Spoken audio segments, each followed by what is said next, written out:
The issue and the question at hand is the fact that we have the sitting Democratic president offering a grand bargain that includes cuts to these vital programs at a very time in our nation where people need them most.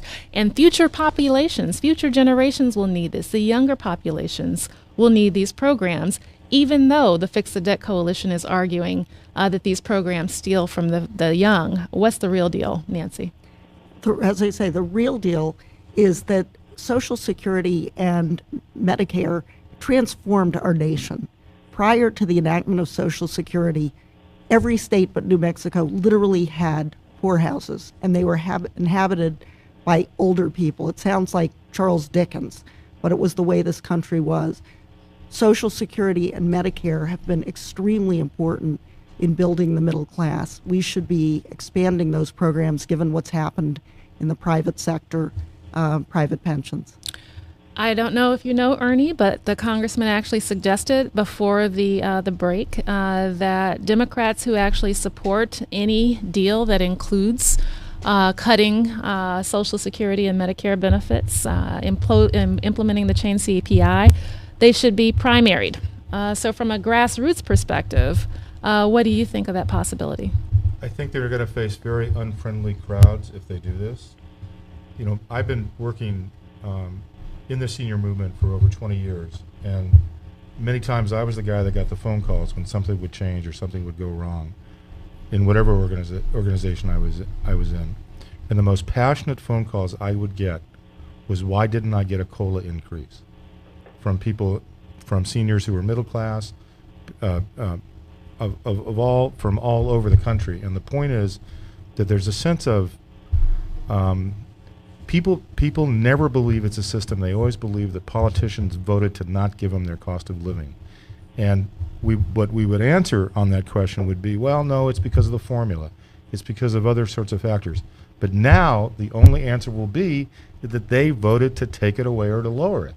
Mm-hmm. And that is peril for anybody running for office. It is peril for anybody running in a primary. It is peril for a midterm election because you have a lower turnout, and the people that vote tend to be angrier, and they're going to be angrier and older, and this is an utter disaster for anybody that votes for it. Congressman, have you gotten many calls from your constituents? Don't you have a very high population of older adults in your district? Well, sure. I mean, for goodness sake, I represent part of Florida, so you can only imagine. But it's not just that. It's the fact that over 250,000 people have come to our website, nocuts.com, no-cuts.com, and signed our petition. It's the fact that so many people are up in arms about this even before it happens. You may see massive demonstrations over this if it goes any further, and I think that. I take no pleasure in saying this, but I think that there are a lot of heads that are going to roll over this, both Democratic and Republican, if it ever gets far enough to actually matter. It used to be that Social Security was referred to as the third rail of American politics, meaning that in the subway system, the two rails carry the train, the third rail carries the electricity. Touch the third rail and you get electrocuted.